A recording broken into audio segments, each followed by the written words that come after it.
orhan غازی نے اپنے باپ کی دی گئی ریاست کو سلطنت بنا دیا اور تقریباً اس نے 5 گنا اضافہ کیا، اور یہاں تک کہ اس نے یورپ تک سلطنت عثمانیہ کا جھنڈا گاڑ دیا اور تھریس کے علاقوں تک قبضہ بھی کر لیا۔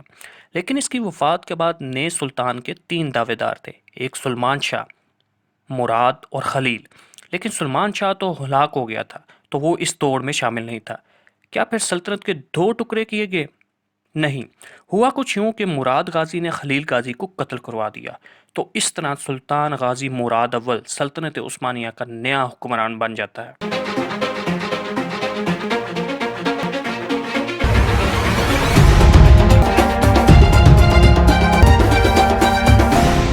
مراد غازی 1326 میں پیدا ہوا۔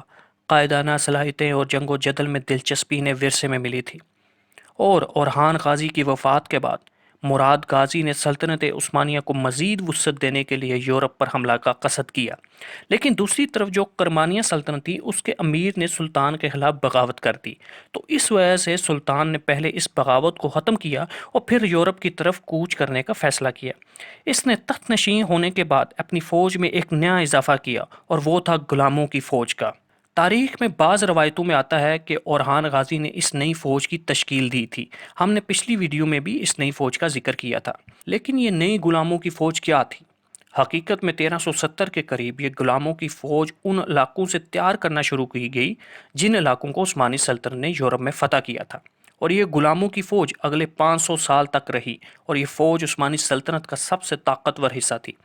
تو سلطان نے ان علاقوں سے عیسائی بچوں کو بھرتی کرنا شروع کر دیا، کیونکہ سلطان نے جن علاقوں کو یورپ میں فتح کیا تھا وہ اب سلطان کی رعایا تھے۔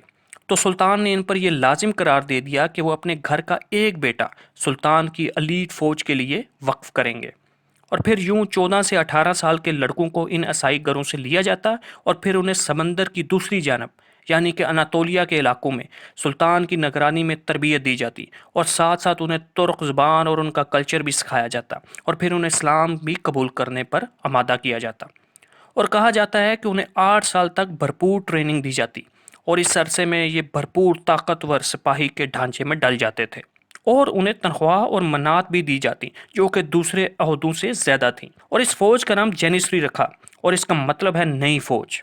یہ وہ فوج تھی جو باقی فوج سے قابلیت کے لحاظ سے بہت بہتر تھی۔ یہ وہ فوج تھی جس نے آنے والے وقت میں کئی سلطانوں کی قسمت کا فیصلہ کرنا تھا۔ یہ وہ فوج تھی جس نے قسطنطنیہ فتح کرنا تھا، اور یہ وہ فوج تھی جس نے آخر میں بغاوت بھی کرنا تھی۔ سلطان مراد غازی نے یورپ جانے سے پہلے کرمانیہ کے سردار کی بغاوت کو کچلا، اور پھر اس نے یورپ کی طرف رخ کیا، اور اس نے ایڈرن شہر کو فتح کیا، اور پھر اس شہر کو سلطنت عثمانیہ کا نیا دارالحکومت بنا دیا۔ سلطنت عثمانیہ کا یوں اثر و رسوخ دیکھ کر قسطنطنیہ کے شہنشاہ نے سلطان مراد سے صلح کی درخواست کی، اور اس کو اس شرط پر قبول کر لیا جاتا کہ قسطنطنیہ سالانہ سلطنت عثمانیہ کو خراج دے گا اور جنگ کے دوران اپنے سپاہی بھی فراہم کرے گا۔ اب سلطنت عثمانیہ یورپ میں بھی کافی علاقوں تک قابض تھی، تو پھر اس لیے سلطان کبھی ایشیا کوچک اور کبھی یورپ ہوتا تھا۔ تو پھر اس نے ایڈرن پر اپنے استاد لالا شاہین پاشا کو بطور گورنر منتخب کر لیا۔ ترکوں میں لالا استاد کے لیے استعمال کرتے ہیں، ایز اے ٹیچر۔ لیکن سلطان کی ایڈرن کی فتح یورپی ممالک کو ہضم نہیں ہو رہی تھی، اور یوں مسلمانوں کا اثر و رسوخ یورپی ممالک میں بڑھتا دیکھ کر وہ ان پر حملہ کرنے کا منصوبہ بنا رہے تھے۔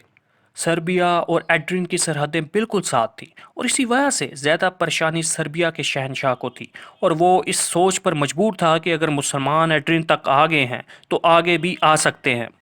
تو یہ ایڈرن پر حملے کے منصوبے بنانے لگا اور موقع کی تلاش میں رہنے لگا۔ اور 1371 میں جب سلطان ایڈرن میں موجود نہیں تھا، وہ اناطولیہ گیا ہوا تھا، اور وہ اناطولیہ میں چھوٹے سرداروں کی بغاوتوں کو کچلنے میں مصروف تھا۔ تو سربیا کے شہنشاہ نے اس موقع کو غنیمت سمجھا اور تقریباً 50,000 سے 60,000 کا لشکر تیار کر لیا۔ لیکن اس کے مقابلے میں لالا شاہین تھا، اور اس کے پاس صرف 800 سے 1000 کے قریب سپاہی تھے۔ اس کو سربیا کے شہنشاہ کی طرف سے بنائے گئے منصوبے کی خبر مل جاتی ہے، اور اس کو یہ خبر بھی مل جاتی ہے کہ سربیا کا لشکر رات بھر جشن کرنے کے بعد اگلے دن ایڈرن پر حملہ کر دے گا۔ لالا شاہین صرف گورنر ہی نہیں تھا، بہت بہادر مزاج کا مالک تھا۔ اس نے اس موقع کا فائدہ اٹھایا اور دریائے مریٹسا کے کنارے گھات میں 1000 سپاہیوں کے ساتھ بیٹھ گیا، اور جب جشن کے بعد سربین لشکر کچھ نشے میں دھت اور کچھ سپاہی سو رہے تھے تو پاشا نے حملہ کر دیا، اور ان کو اپنی اس حالت کی وجہ سے معلوم ہی نہ ہو سکا کہ مسلمانوں کا صرف 800 سے 1000 کا لشکر ہے۔ یہ جنگ چونکہ دریا کے کنارے پر ہوئی تھی، اس لیے اسے بیٹل آف مریٹسا کے نام سے جانا جاتا ہے۔ اب ایک طرف دریا تھا اور ایک طرف ترک سپاہی، اور اسی وجہ سے ہزاروں سربین قتل کر دیے گئے، اور وہ اتنی تعداد میں قتل کر دیے گئے کہ دریا کا پانی سرخ ہو گیا، اور اس جنگ کی وجہ سے سربین سلطنت ٹکڑوں میں تقسیم ہوگی، اور پھر انہیں بھی سلطنت عثمانیہ کو خراج دینا پڑتا ہے، کیونکہ ان سب نے اس سلطنت عثمانیہ کی فتح کو تسلیم کر دیا تھا، اور یہ فتح یورپی ممالک پر قیامت بن کر ٹوٹی، اور ان کو مسلمانی سلطنت کا مزید پھیلنا پریشان کرنے لگا، اور ایسے میں یورپ کے تمام عیسائی اکٹھے ہونے لگے مسلمانوں سے مقابلے کے لیے، اور عیسائیوں کے پیشوا پوپ اربن IV نے تمام عیسائیوں کو ترکوں کے مقابلے کے لیے متحد کرنا شروع کر دیا۔ ہنگری، بوسنیا، سربیا اور ولاچیا کے حکمرانوں کو اس نے آمادہ بھی کر لیا۔ عیسائیوں کا یہ عزم تھا کہ ہم مسلمان ترکوں سے اپنے یورپی علاقے واپس لے کر رہیں گے اور ان کو یورپ سے باہر نکال کر چھوڑیں گے۔ ترک فوج ایک نہایت قابلیت کی حامل تھی، اعلیٰ جنگی مہارت رکھتی تھی، لیکن عیسائیوں کی یہ فوج ٹکڑیوں میں تھی۔ ان کے پاس ابھی تک اس ساری فوج کو چلانے کے لیے ایک لیڈر موجود نہیں تھا، لیکن پھر ان کو یہ لیڈر سربیا سے ملا، اور پھر پرنس لازار کو عیسائیوں کی فوج کا سپہ سالار منتخب کر لیا جاتا ہے۔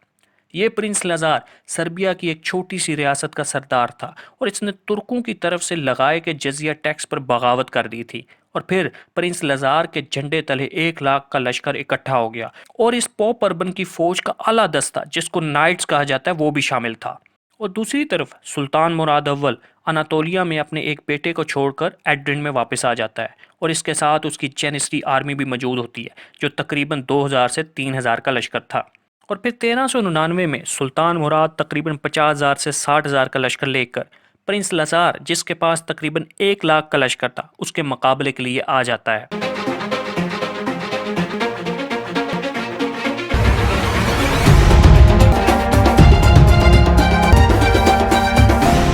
تاریخ میں اس جنگ کو بیٹل آف کوسوو کہا جاتا ہے، اور عثمانی سلطنت کے لیے یورپ میں یہ ایک فیصلہ کن جنگ تھی۔ اگر وہ ہارتے تو یورپ سے نکلنا پڑتا۔